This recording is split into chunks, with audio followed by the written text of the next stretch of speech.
Hello, everybody, and welcome to the Top Rope Podcast. Yeah, woo, yeet. Royal Rumble review. It's Sunday afternoon, heading into Sunday evening here. Get this up Sunday night. Give me a like, follow, subscribe, all that good jazz. Yeah, thank you. Gonna break down the Rumble. Of course, I always work, so I have to go watch it on replay. I actually had a Rumble party last night, Rumble replay party. But my goodness, I hate Peacock. I don't try to hate anything, but I really do not like Peacock. My goodness. Show started at 5, where I'm thinking, man, great. It started 2 hours earlier than normal. Usually it starts at 7, and we can't watch the damn replay till 12 o'clock, sometimes 12:30 a.m., and then we're up till 4 or 5 o'clock in the morning. I'm thinking, all right, sweet. This one starts at 5. Man, we're going to be good. We're going to be good. We're going to be able to get this thing going about 10 o'clock. Be done by maybe 1 or 2. Like, all right, good deal. Not the case. I think it was like 11:30, 11:15 maybe by the time. Like the post shows are just longer. Then you got to wait for it to say event concluded, and then replay available soon, and then watch replay. Like, and the post show just goes forever now. After the press conference, it just keeps freaking going. And then we're sitting there, and it's like it says replay available, but it's in Spanish, and you got to search. Had to search to find the actual replay. I don't know. This is not a problem for some of you, and it might sound like I'm just griping, but I wish they would just put them on Netflix. Netflix does a fantastic job on Monday Night Raw. Oh, start from the beginning? Oh, okay. Okay, like that's not... Maybe it is on Peacock, but I'm not home in time enough to do that. But regardless, if I get home, whatever, 20 minutes after the show's over, 5 minutes after the show's over and Raw on Netflix, I'm able to watch the damn thing. It's fantastic. But so yeah, it was a long night. Hopefully it doesn't affect my grades of anything. Really, it's just like, you're gonna have to make me pop more. It's gonna have to be that much better. Otherwise, I'm gonna be sitting here falling asleep. And there were a couple times we didn't watch the tag team matches. There's no way when it starts out too late. Didn't watch like the last 3 minutes of it. I knew that wouldn't be that good anyways. Street Profits got involved. Whatever. Like, these guys are all fine, but just not must-watch television. Like some of the other stuff, so don't really grade that. Cody and KO, I thought was pretty ho-hum for quite a while. I think the build's been halfway decent on this, and kind of into it, but obviously no way in hell KO is going to win. But I think he's done a good job in this feud. But I thought the match itself started out not too fantastic, but then there were some very good spots kind of towards the end. And just Cody's sell when he got that KO, hit the big move off the ladder. And Cody bounced off of it and just goes limp and then falls. Like, that was fantastic. And then last big move, and KO going through the table, and his head just sticking in there for the longest time. But that was pretty fantastic. It wasn't bad. I give that match probably I'm going to give it about a B. Give it a B. Women's Royal Rumble. Man, not that impressed. I loved Alexa Bliss coming back. I'm trying to stay positive because it was like Royal Rumble is my favorite event of the year, so maybe I judge it more harshly than others. Maybe it was because it was so late watching it, but I thought overall it was a decent show. Wasn't one of the best Rumbles I've seen, wasn't one of the worst, but I was really hoping for Alexa Bliss, so she came back. Crowd, that's probably one of the biggest entrance pops of the night. I'd say for sure was the biggest pop for an entrance. For sure in the women. And yeah, I'd say overall. I mean, and I hope she comes and stays on my TV. I would think so, and it wouldn't be just a one-off. We had old Lily with her. But I thought, she could have done more. She was in there for what? I don't know, 15, 20 minutes maybe at most. Just didn't. She had a couple spots at the beginning, but then what did she do after that? Not a whole lot.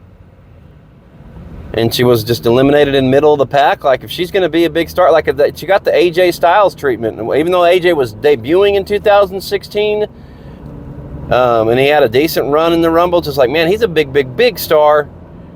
He should have been top. He should have lasted a whole lot longer and been, getting down to the top 5, top 10 or whatever in that Rumble. I thought Alexa Bliss should have been the same here, but instead she just gets thrown out middle of the pack. I just don't like it whenever they have these big, huge names return and then they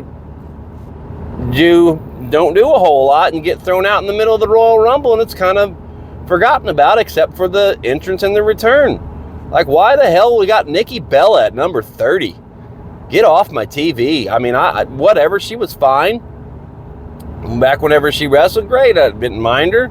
I didn't mind seeing her. I would have flip-flopped Alexa Bliss and Nikki Bella last night. Flip-flopped those 2 spots. I would have had Alexa Bliss be number 30. And Nikki Bella be whatever number whatever number Alexa Bliss was, or whatever other number you wanted to put her at.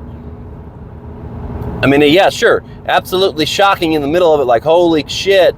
Maybe a little more shocking than if she just comes at number 30, but I mean, I stare off the dirt sheets. I have no idea. I had no idea she was going to be there. I was hoping she was going to be there, and she was, and that was great. But yeah, I would have flip-flopped those 2 spots. I didn't like Nia. I mean, yeah, you want to make Nia Jax look good.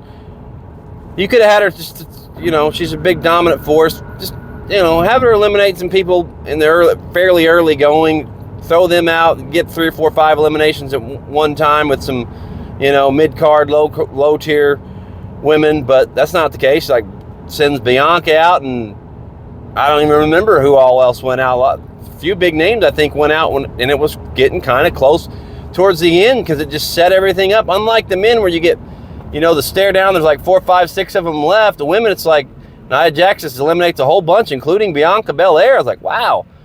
She's like one of the ones you think maybe might have a chance at winning this thing. No way in hell Roxanne Perez has got a shot at winning this thing. The fact that it came down to her and Charlotte, like, ugh. I mean, can we be any more predictable? My buddy's like talking about, yeah, there ain't no way that Charlotte's not going to win this thing after all the promos and the hype that they've been doing with her. I'm like, yeah, probably right, man. And then, like, at least make it a little less believable. Bailey probably wasn't going to win. I think she got eliminated with Nia Jax and all that. You could have, like, Nia. You could have had Bianca Belair. If you would have done Alexa Bliss at 30, you could have then had Alexa Bliss in that final mix. I get it. She's been off for, 2 years, I think? I get it. So maybe, you maybe don't want to put her in those really big spots towards the end in the Royal Rumble because she'd have some rust, but, well, Charlotte's been out for a while too, and you had her win the damn thing. And you could argue Charlotte's a lot better than Alexa Bliss, but still, as far as in-ring stuff goes, I mean, still, I think they could have done it where they put Alexa at 30 and had her do some more stuff and been in that final few wrestlers. I guess just trying to keep Charlotte as a baby face. He didn't want to have it come down to Alexa and Charlotte and then have Charlotte eliminate Alexa and then maybe she gets booed, possibly. But Charlotte's a way better heel, so I wouldn't have minded that. And she's going to go after Rhea. That would have made perfect sense to make Charlotte a heel. But I think she's going to go after Tiffany. But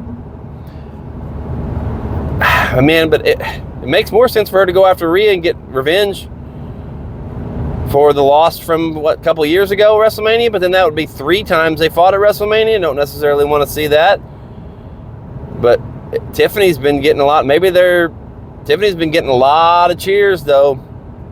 It's Tiffy time. Like, she's kind of caught in between babyface, heel. I'd say she acts like a heel, but she's more getting cheered like a babyface, so she's kind of caught in an in-between there. Charlotte's definitely polarizing as well.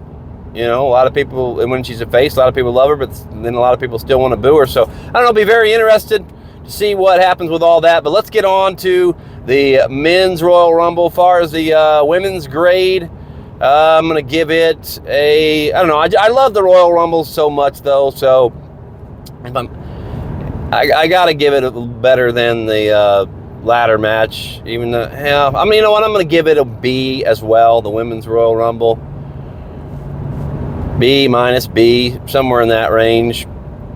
As far as the men's Royal Rumble goes, I thought that was a whole lot better. I'm going to give it a B plus, A minus maybe. Definitely did not see Jey Uso winning. Yeet. Pretty good stuff there, having it come down to him and John Cena.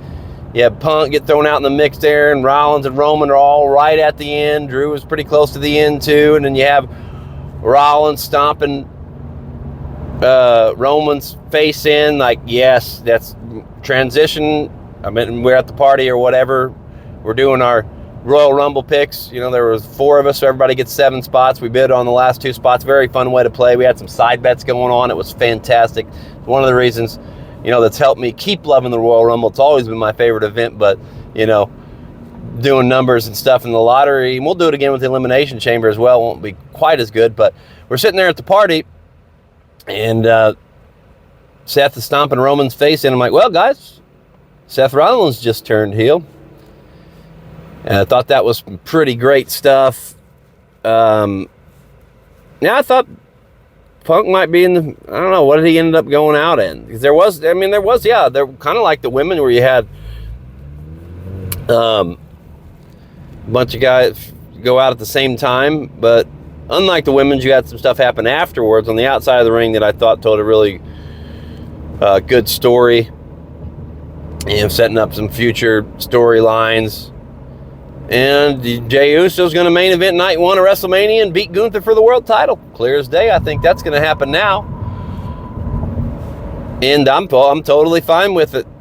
I think the Yeet movement could end up being larger than the Yes movement. I don't know if we're quite there yet, but I think we could definitely get there.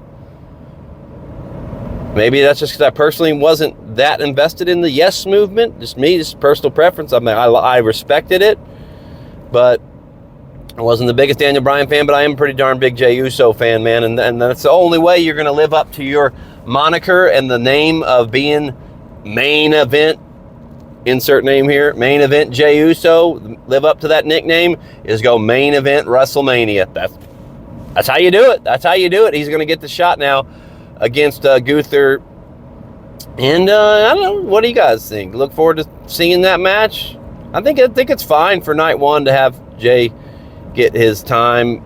You know, it's like, and I'm gonna get into something else now. With John Cena in the press conference, even with Jey Uso in the press conference, and afterwards, like saying my turn. It's my turn now. Like, okay, it's your turn. You've worked hard, and yep, they're booking it to give you the win. It's your turn. Like that's kind of how I took it when Jey was saying that. Like, keep it a little kayfabe, guys. Like, you know, you could take it a different way and say, yeah, my turn now, Oos. My turn. I got this shit. My turn now. You can take it off as that, but I'm not taking it as that. I'm taking it as, yep, he's worked hard, and so they're finally putting him over. They got over, so they're putting him over. Like, that's kind of how I took it. I just think I don't know, man. Just keep kayfabe just totally dead. But these press conferences, and maybe they're trying to swerve us. I don't know. I don't think so. I'll put out a theory that maybe they are swerving us with what John Cena was saying in the press conference. Didn't even take questions. Took absolutely no questions during the press conference. He gives a statement and basically is saying, I think he kind of like was trying to fight against the brass, you know, that he has to earn a spot, you know, because he's not done anything in a while, hasn't got any wins, you know, like, let's be realistic on, you know, what this final run's going to look like. But then he totally flip-flops and is like, all right, I finally accept that, you know, you guys want me to go out on top. So, yep, I'm going to enter the Elimination Chamber, and I'm going to win the Elimination Chamber, and then I'm going to win the 17th title. Like, he said it like it was a fact. Not like a fact as in he had confidence and that he was going to win, but as a fact that that's what Triple H, convinced him. No, hey man, you don't need another show. He was even saying like, oh, the showcase match, and I've been this and I've been that on WrestleMania, and I've been the gimmick match, and but yeah, they say I've earned it, and so I'm gonna main event WrestleMania one more time, like it was facts, like that's what Triple H told him the story, how the story was gonna go, and then he finally accepted it. Like, just, I don't know, man, it just seemed like to me totally throwing kayfabe out the window. I wouldn't mind seeing him and Cody Rhodes, and I wouldn't mind seeing John Cena win a 17th title, but I just wasn't a huge fan on the way he went about that press conference. And then they tried to sell it afterwards, like saying, yeah, but he's still got to get through all those guys, and they were trying to present it as if he was saying it, as if he was just saying it from a confidence standpoint, but that's just not how I was taking it. I think we got to be a little more kayfabe in these press conferences. You can peel back the curtain a little bit, but I don't know, man. Too much that's going on. Obviously, we all know that's scripted and everything, but come on, man. Like, keep the magic alive. Like, keep some of that spirit of kayfabe alive, and I just don't think that John Cena did it there. Now, hopefully, maybe it's a swerve. Of course, they're going to try to present it on TV in the coming week. We won't even see John Cena. He even said he's got to go off and do movies. And then, and he's going to and them guys have a month to prepare, but he's going to be in the Elimination Chamber, and he's going to win it, and yada, yada, and I'm going to have a 17th title run. Good deal. It's like it was a foregone conclusion. But with that said, I'm going to try to just give it the benefit of the doubt that he was, that he was just saying he had confidence in doing that, because to me, I still want to know what that favor is that Paul Heyman owes CM Punk. And here's just a theory on what it might possibly be if John Cena is not going to win the Elimination Chamber. If he's not going to win it, I think that we could possibly see Roman Reigns win it.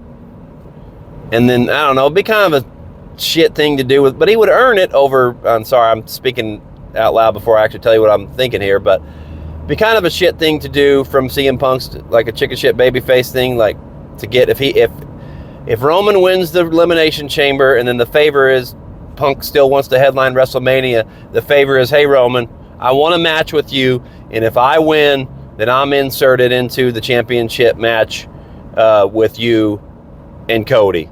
So then it becomes a triple threat match.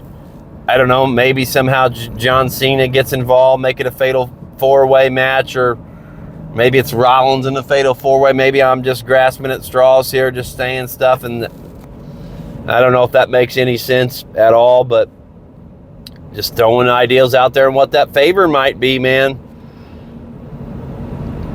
Because otherwise, like, what direction are we going in here? Like, Cody and John versus John Cena be a pretty damn big headline. Because otherwise, who does John Cena?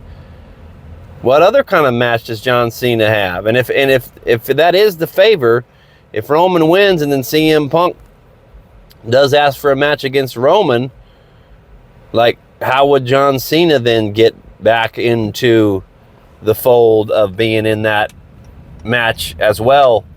For the championship, that I don't know. So that's kind of the thing that puts a kind of a hole in the theory, unless they got another match for Cena, unless something else is going to happen. But I think what he said was true. I think that's what's going to happen. I think he was telling us way too much. I don't know. So I think he'll probably win it. But then what the hell does Roman Reigns do, and what's the damn favor? Like, what happens there? Because, I mean, if it's Rollins, with what happened with Rollins, and a lot of times they use these Royal Rumbles to set up matches at Mania, then to me it's Rollins and Roman. Like, do it now than later. And now's the time to capitalize on that. It's never been done before. Like, that's kind of shocking. I don't think it has. Memory's not the best at times, but I don't think so. So, and the way they're setting it up last night, that seems to be where we might be going with that. And then, boom, You get that, then you get Cody and Cena. And then, yeah, I think maybe Solo comes back. You get Solo and Fatu, possibly. Or is it too soon for Fatu? I don't think it's too soon for Fatu. And you get Jey Uso and Gunther. What other kind of match? What other? These now I'm giving you my early WrestleMania predictions for matches. That's my matches. What else we got going on? I'm sure there's a couple things I'm missing from the Royal Rumble last night, but my God, it was that would set up WrestleMania matches. But my God, it was, by the time I got done watching a couple, I didn't even get to Triple H, but watched Charlotte and Cena and Uso on the press conference. By the time we got there, it was 5:30 in the morning when I got to sleep. So it was a late night, but love the Royal Rumble in general. Thought last night was all right. Looking forward to seeing what happens on Monday Night Raw. All right, guys, don't forget to hit the thumbs up, like, follow, subscribe. Let me know what you thought about the Royal Rumble in the comments. Overall grade for it, I'm going to go with a B, I suppose. Yeah, I'm gonna give it a B. Thanks for watching. God bless.